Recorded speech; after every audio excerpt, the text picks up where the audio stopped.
Hello दोस्तों, स्वागत है आपको हमारे यूट्यूब चैनल देसी लर्निंग अड्डा में। तो दोस्तों, इस वीडियो में साइंस के 20 महत्वपूर्ण ऑब्जेक्टिव प्रश्न करने वाले हैं जो एग्जाम में बार बार पूछे जाते हैं। तो आप इस वीडियो को ज़रा सा भी स्किप मत कीजिएगा, क्योंकि इसमें सभी के सभी क्वेश्चन बहुत इंपॉर्टेंट हैं। इस 20 ऑब्जेक्टिव प्रश्न करने से पहले अगर आप मेरे चैनल पर नए हैं तो वीडियो को लाइक करके चैनल को सब्सक्राइब कर दीजिए, ताकि जब भी हम नए वीडियो अपलोड करें तो सबसे पहले आप तक पहुँच जाए। तो चलिए चलते हैं क्वेश्चन की ओर। तो देखिए, मेरा पहला क्वेश्चन है, हमारा शरीर किस पीएच परास के अंदर कार्य करता है? तो देखिए इसका सही आंसर हो जाएगा ऑप्शन नंबर डी, 7 से लेकर 7.8 के पीएच परास तक। तो चलिए अगले क्वेश्चन पर चलते हैं। निम्नलिखित में किसे चाकू से काटा जा सकता है? तो देखिए, इसे चाकू से काटा जाने वाला धातु होता है सोडियम। अगर ऑप्शन में सोडियम नहीं रहे तो लिथियम भी लगाएंगे, क्योंकि लिथियम भी चाकू से काटा जा सकता है। तो चलिए अगले क्वेश्चन पर चलते हैं। निम्नलिखित में कौन समावयवी है? देखिए, समावयवी का मतलब होता है दोनों एक ही फार्मूला हो पर लिखने का तरीका अलग अलग हो। तो देखिए, पहला ऑप्शन में कार्बन के 2 परमाणु हैं, इसमें कार्बन के 6 परमाणु हैं, तो ये तो दोनों अलग हो गया, तो इसलिए गलत हो गया। इसमें कार्बन के 5 परमाणु हैं और इसमें कार्बन के 2 परमाणु, तो ये दोनों कार्बन के अलग अलग परमाणु हो गया, तो ये भी ऑप्शन गलत हो गया। तीसरा ऑप्शन है, देखिए इसमें कार्बन के 2 परमाणु है, यहाँ कार्बन के 1 परमाणु और यहाँ 1 परमाणु, तो इस साइड भी 2 परमाणु हो गया। यहाँ हाइड्रोजन के 5 परमाणु, यहाँ 1 परमाणु, यानी कि 5 1 6 परमाणु। यहाँ 3 3 6 परमाणु इधर भी है। यहाँ ऑक्सीजन के 1 परमाणु और यहाँ ऑक्सीजन के 1 परमाणु। तो देखिए, सभी के सभी तत्व बराबर हैं, तो यानी कि दोनों के दोनों यौगिक एक दूसरे के समावयवी हैं। तो चलिए चलते हैं अगले क्वेश्चन पर। निम्न में कौन गंगा प्रदूषण के लिए उत्तरदायी नहीं है? तो देखिए, इसका ऑप्शन नंबर ए ही सही हो जाएगा, गंगा में मछली पालना। तो चलिए नेक्स्ट क्वेश्चन की ओर बढ़ते हैं। दांतों को साफ करने के लिए दंत मंजन पर आया होता है, तो इसका हो जाएगा क्षारीय, और अगर पेस्ट भी रहता है तो वो भी क्षारीय होता है। अगले क्वेश्चन पर चलते हैं। क्लोरीन के परमाणु के बाह्यतम कक्षा में इलेक्ट्रॉनों की संख्या कितनी है?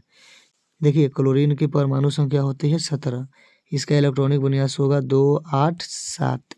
ये तो कक्षा फुल है, तो इसकी बाहरी कक्षा में 7 इलेक्ट्रॉन हो जाएगा। ऑप्शन नंबर सी इसका सही हो जाएगा। तो चलिए अगले क्वेश्चन पर चलते हैं।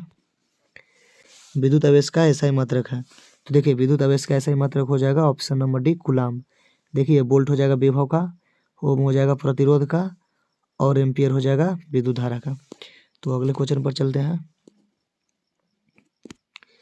इनमें कौन पादप हार्मोन है? तो देखिए, पादप हार्मोन हो जाएगा option number D, cytokinin. Next question की ओर चलते हैं।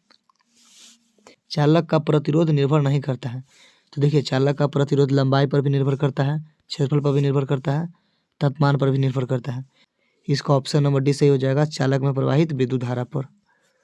तो चलिए अगले क्वेश्चन पर चलते हैं। विरंजक चूर्ण का रासायनिक सूत्र है? तो देखिए, विरंजक चूर्ण का रासायनिक सूत्र होता है CaOCl2। इसका ऑप्शन नंबर बी सही हो जाएगा। तो चलिए अगला क्वेश्चन पर बढ़ते हैं। धोवन सोडा का रासायनिक सूत्र है? तो देखिए, धोवन सोडा का रासायनिक सूत्र रहता है Na2CO3 × 10H2, जो कि ऑप्शन नंबर बी में है, तो बी ही सही हो जाएगा। अगला क्वेश्चन पर चलते हैं। रुधिर का कौन सा अवयव रक्त स्राव को रोकने में मदद करता है? तो इसका ऑप्शन नंबर सी सही हो जाएगा, प्लेटलेट। देखिए, अगर आपको किसी भी क्वेश्चन का आंसर पहले से पता हो तो वीडियो को पॉज करके उसका आंसर कमेंट बॉक्स में टाइप कीजिएगा, और लास्ट में अपना स्कोर जरूर बताइएगा कि 20 में से कितना आप सही कर पाए थे। तो चलिए अगले क्वेश्चन की ओर चलते हैं। निम्न में से कौन सा जीवाणु जनित रोग नहीं है? तो देखिए, इसका सही आंसर हो जाएगा ऑप्शन नंबर सी, मस्सा। गोनोरिया और सिफिलिस जीवाणु जनित रोग है। चलिए अगले क्वेश्चन पर चलते हैं। निम्न में से कौन सा पर्यावरण अनुकूलन नहीं है?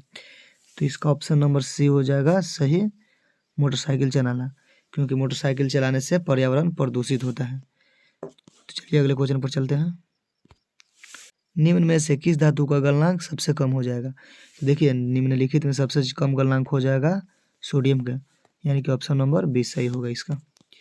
अगला क्वेश्चन पर चलते हैं। कौन सा अधातु कमरे के तापमान पर तरल अवस्था में पाया जाता है? तो देखिए, कमरे के तापमान पर तरल अवस्था में पाया जाने वाला अधातु ब्रोमीन हो जाएगा, ऑप्शन नंबर बी। अगर धातु पूछता तो धातु हो जाता पारा। देखिए आपको भले ही लग रहा होगा कि सिर्फ हम 20 ही क्वेश्चन करा रहे हैं, लेकिन बीच बीच में बहुत ही क्वेश्चन के आंसर आपको बता देते हैं। तो हमको बात पर थोड़ा सा ध्यान दीजिएगा और गौर से सुनिएगा। तो चलिए अगले क्वेश्चन पर चलते हैं। स्वपोषी पोषण के लिए आवश्यक है। तो देखिए पर्णहरित भी होगा, सूर्य का प्रकाश की भी जरूरत पड़ेगा, कार्बन डाइऑक्साइड का भी जरूरत पड़ेगा, यानी कि इसका ऑप्शन सही हो जाएगा डी, इनमें से सभी। तो चलिए अगले क्वेश्चन पर चलते हैं। निम्न में कौन सा संबंध सत्य है? निम्न में से कौन सा संबंध सत्य है? देखिए भी बराबर होता है आई आर, यानी कि ऑप्शन नंबर सी इसका सही हो जाएगा। देखिए इसी को बोलते हैं हम ओम के नियम। चलिए अगले क्वेश्चन पर चलते हैं। निम्न में से कौन एक लिंगी पुष्प है? देखिए एक लिंगी पुष्प पूछेगा तो पपीता का पुष्प होगा। चलिए अगला क्वेश्चन पर चलते हैं। निम्न में से कौन एक उभयलिंगी जंतु है? उभयलिंगी जंतु हो जाएगा केंचुआ। देखिए इस प्रकार हम लोग 20 क्वेश्चन कंप्लीट कर लिए हैं। अगर वीडियो आपको ज़रा सा भी अच्छा लगा हो तो वीडियो को लाइक करके चैनल को सब्सक्राइब कर दीजिएगा।